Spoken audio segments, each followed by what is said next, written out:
All right, so there's guest stars today. Hi. Jill and Nick. Hi. And we just watched an episode that I don't have my notes in front of me and I have no idea what it's called.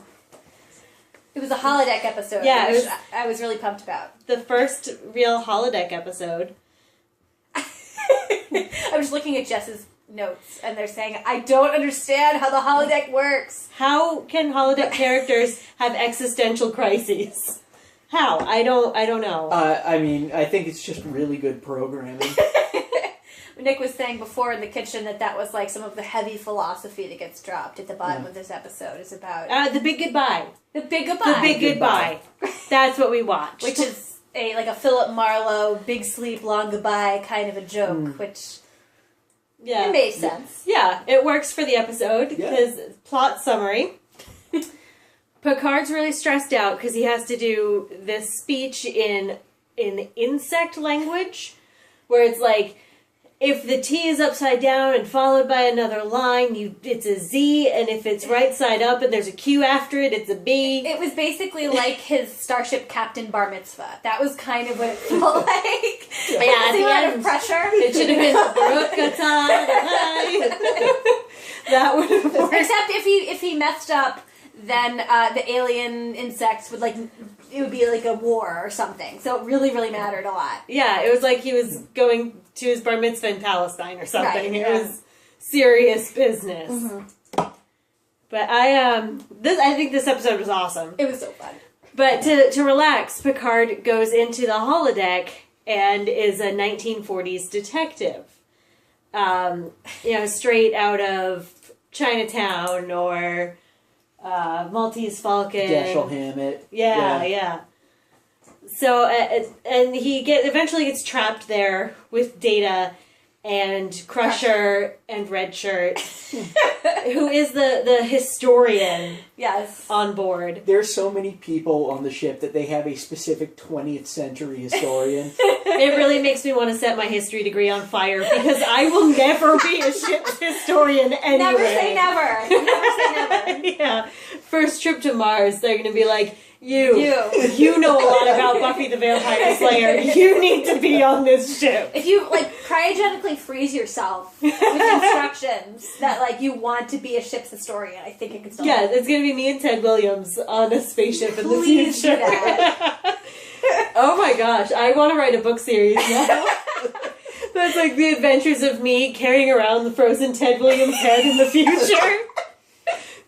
We're just waiting for the point where we can restore heads. Anyway. You'll be first. Yes. It was a good episode. It was. They get stuck in the holodeck because someone got probed somewhere. The insect aliens who needs to have his Starfleet bar mitzvah for send a probe because they don't really trust them. And the probe just fucks up the holodeck. Yes. So they can't get out and no one can get in. And Wesley figures it out. Wesley saves the day.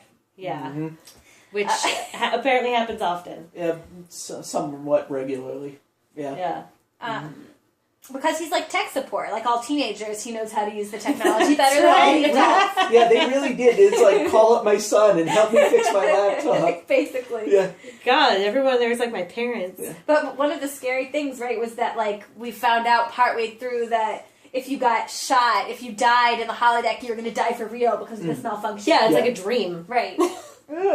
So Red Shirt got shot. Yeah, and we don't know whether he lives or dies. He probably never shows up again, so it doesn't even matter. No.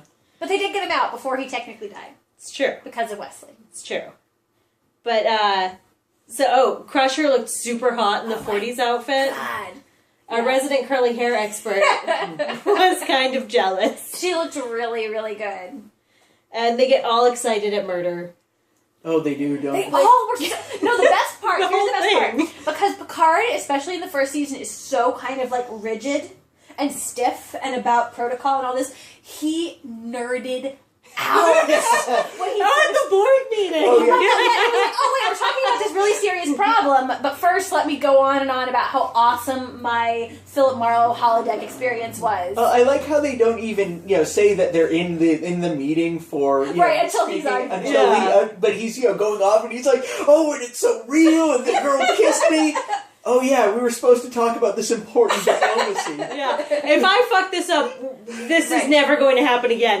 But let me tell you about this girl. Right. Just to show you how off the rails he went, Riker was the serious one in this episode. Okay? Yeah, he called it back to order. He really did.